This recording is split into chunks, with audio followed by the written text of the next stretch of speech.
आज बनवूया आपण फ्राय राईस। त्यासाठी बघा इथे मी कढई घेतलेली आहे, त्याच्यामध्ये अद्रक लसूणची पेस्ट टाकलेली आहे तेलामध्ये। त्यानंतर आवडीप्रमाणे वेजेस घेतलेले आहेत। त्याच्यानंतर हे बघा इथे हिरवा कांदा असतो त्याचा सफेद भागसुद्धा मी त्याच्यामध्ये ॲड केलेला आहे पातीबरोबरच।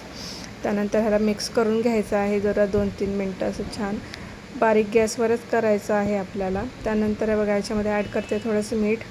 त्यानंतर ह्याच्यामध्ये अजून थोडंसं ॲड करणार आहे मी साखर ॲड करणार आहे। त्याच्यानंतर थोडंसं किंचित असं ब्लॅक पेपर ॲड करणार आहे।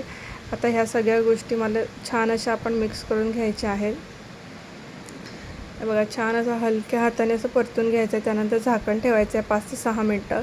ह्याला आपल्याला शिजवायचं नाही आहे, फक्त वाफवून घ्यायचं आहे आपल्याला। बघा छान अशी वाफ निघाल्यानंतर ह्याला परत परतून घ्यायचं आहे, म्हणजेच हलवून घ्यायचं आहे भाजीला आपल्याला नीट, म्हणजे ती सगळीकडे अशी हलकीशी शिजली पाहिजे। त्यानंतर इथे चिंग्सचा सिजन फ्राय राईस घेतलेला आहे, एक पूर्ण पॅकेट टाकलेलं आहे मी।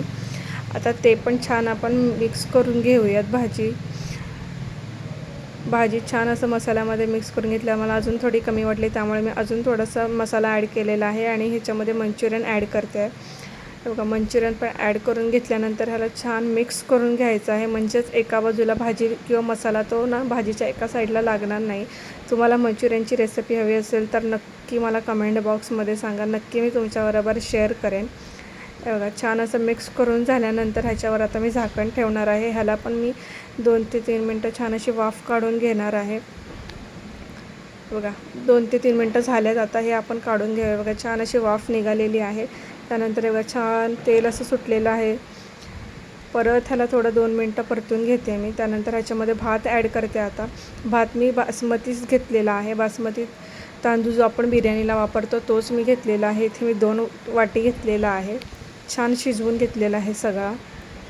बघा सगळं टोटल शिजवलेलं आहे, त्यात मी असं आपण जसं बिर्याणीला करतो तसं काहीच केलेलं नाही आहे। आणि ह्याला हलक्या हाताने आपल्याला मिक्स करून घ्यायचं आहे, जेणेकरून आपल्याला तो राईस जो आपला आहे तो तुटणार नाही, कारण तो खाताना आपल्याला अख्खा दिसला पाहिजे, त्यामुळे तो तुटणार नाही।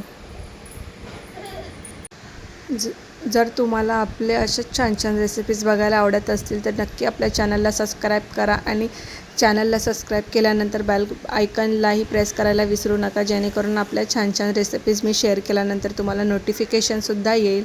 तर नक्की आपल्या रेसिपी बघा, शेअर करा आणि नक्की कमेंट करायलाही विसरू नका। बघा आपला फ्राय राईस छान असं रेडी झालेला आहे, बघू शकता। आणि मी ह्याच्यामध्ये मसाला कमी ॲड केलेला आहे, त्यामुळे तुम्हाला थोडा कमी दिसत असेल, कारण लहान मुलं असल्यामुळे मी थोडा स्पायसी कमी केलेला आहे। तुम्हाला आवडत असेल तर थोडंसं अजून मसाला टाकून स्पायसी करू शकते। ते गार्निशिंगसाठी इथे मस्त कांद्याची पात ॲड केलेली आहे। त्याच्यानंतर बघू शकता इथे मस्त मी प्लेट घेतलेला आहे इथे जेवणासाठी। छान असं ह्याच्यामध्ये मी ॲड केलेला आहे ड्राय मंचुरियन, इथे शेजवान चटणी आणि इथे आपला फ्राय राईस रेडी आहे। मस्त झाला होता, नक्की ट्राय करा आणि नक्की मला कमेंट करून सांगा। त्यानंतर इथे बघा मुलांनासुद्धा खाण्यासाठी दिलेला आहे। हे बघा इथे ह्यांना मंचुरियन खाण्यातच जास्त मजा येते।